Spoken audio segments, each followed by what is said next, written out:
Pico Iyer, our guest, The Man Within My Head, his book, it's about so much. But Graham Greene, The Man Within Your Head, and you've revealed that, and it's about your father and your upbringing and all of that. Christopher Hitchens, your friend, when you'd sit down with him and say, Hitch, I don't know what you called him, but I'm thinking about writing this rather eccentric book.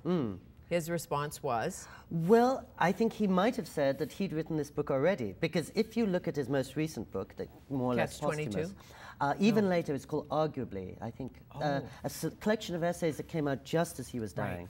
So he has 2 or 3 essays in there about Graham Greene, and one of them begins uncannily, like my book, except probably better, describing how he would be traveling around the world and he would realize he was in a Graham Greene novel and actually be tempted to write to Graham Greene to say, I've entered your imagination.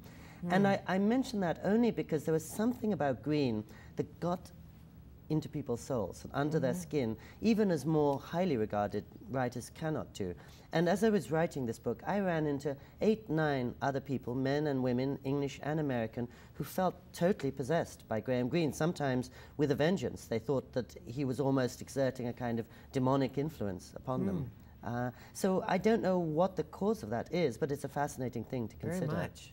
Very much. I know Salman Rushdie was quoted in one of Hitch's, I call him Hitch now, I don't even know him, maybe he's in my head, but he said when he wrote God Is Not Great, and Salman said to him, the title is 1 word too long. Yeah, I remember that, yes, yes. God Is Not, yes. Get it? Yes. But both of those men, it seems to me, putting a theory, a religion ahead of a human being doesn't make sense. Oh, well, and that is the core of Graham Greene. And he, I think, more than Hitchens or Rushdie, was fascinated by the possibility of God, but, as we were saying, could never reconcile himself to believing it. And my feeling often with Greene is he had so strong a sense of the devil that he could never write off God, oddly. He so believed that there were dark things happening that had no explanation, he could never write off the light. An interesting place to be in. Really. Was he depressed at times, manic depressive at all? So many brilliant people are. Yeah, and he always called himself manic depressive, and I don't fully believe that, and I do think every writer, to some extent, knows those mood swings, because there you are, alone at your desk, sometimes exhilarated and sometimes unable to write down one word. But he was certainly moody, and his longtime mistress, we were talking about his American mistress, had a beautiful sentence about him, and she said he was a strange, tormented man, but brilliant, kind, and tremendously good. And I think the mix of tormentedness and goodness is really the heart of Graham Greene, that he had a very keen sense of the very innocence and goodness and peace that he couldn't always feel. Right. So he was a tangle of contradictions, really. Yes. And always reaching for something he knew he could never find, probably. Well, who said the deeper, you may have said this, the deeper you see anything, the less you can reach for absolutes? Yes, I think that's my paraphrase of Graham Greene, that the more, that's right, and you can no longer see the world in black and white. I think he said the world is just 1,000 shades of grey, and that's where his novels take place. That's the sort of green zone, or the Greenland. But yes, because, and the other thing I get from him is that sense that you can never really know another person, however close. I feel I know this writer, and I know his soul from what he put onto the page, but I never met him, and if I had, he, I'm sure, wouldn't have conformed to the figure I created. But that's what's fascinating. You never met him, but he had such a powerful influence on you. Yes. And his great theme, either a critic said this or you said this, his great theme was innocence. Yes, at some level. At some level, and I see him standing outside the gates of Eden, peering in, wistful about what he's lost, envious of the people who are still there, but feeling himself very fallen. And that's it's a poignant and resonant place to be, I think. Well, we run from who we are. Yes. Really. Yes. And that is precisely what we can never put behind us.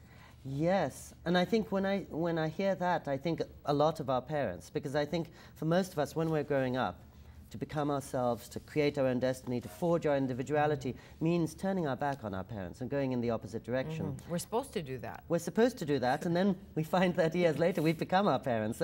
We rebel against them until we turn into them. So. And then we don't like that. Somebody says you're exactly like your mother, and you think, please. That's right, yes. Right? The last thing you want to hear, yes. Exactly. But what about you when they say, maybe no one says it, but if somebody says to you, Pico, you're so much like your father. Yeah, they do say that, and there's a picture of my father on the cover of this book, and a couple of my oldest friends have said, oh, that's you. So you're right, I feel, oh goodness, the project of self-creation has failed. And I suppose the book is about that double standard. If somebody said to me, you're like Graham Greene, I'd be thrilled. And if somebody said to me, you're like your father, who's probably a more admirable man, I'd be disappointed. And why is that? Why do we so want to differentiate ourselves from our parents? Perhaps Graham Greene, and I certainly didn't know him, was a little naughtier than your father. I think your father must have been, or is incredible. Well, yes, was. Was. He died a few years ago. Is was. Yes, certainly had a very strong sense of moral rights and wrongs. And your mother? Yes, and who's still alive and was also a philosopher, and with whom I still spend a lot of time back in California. And she was the one who was always reading Graham Greene when I was a little boy. And so I was determined when I was 14 I would never read this guy, because he was my mother's favorite. Of course. And here I am, and all I do is read Graham Greene. Who does read him today? Do you know? Like, is he a cultish figure in universities? Like when we grew up and when we're growing up, we were reading like Hunter S. Thompson, right, yes. Richard Brodigan. Indeed. I think my generation and older reads him still. Anyone who travels, he's the patron saint of the person alone in a foreign hotel room. And my friends who teach in universities tell me that their students haven't usually heard of him. And when he's assigned as a student text, they read him and they think he's old-fashioned and imperialist and sexist, but they can't stop talking about him. And he still manages to occupy them in the same way as ever he did. And I think that's why Hollywood is still making movies of his books over and over. How many times have you reread Graham Greene, The Quiet American? Quiet American could be 10, 15 times. I read it almost every year.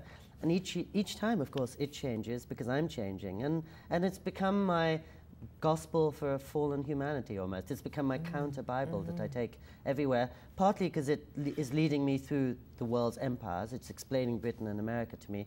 But also, all the three main characters are always wavering between realism and romance. They're wondering, how much should I give my heart? How much should I protect it? And that's something that all of us face every day. So it's a personal guide as well as a political one. And should I commit? Can I commit? Exactly. What will happen if I do commit? Yes. That's the essential Greenian question. But I think for so many of us, that's the essential question. Very much. Where next for you? I know you're on the book tour. New book in your head? A new book, maybe about Japan, where I've now lived for 25 years.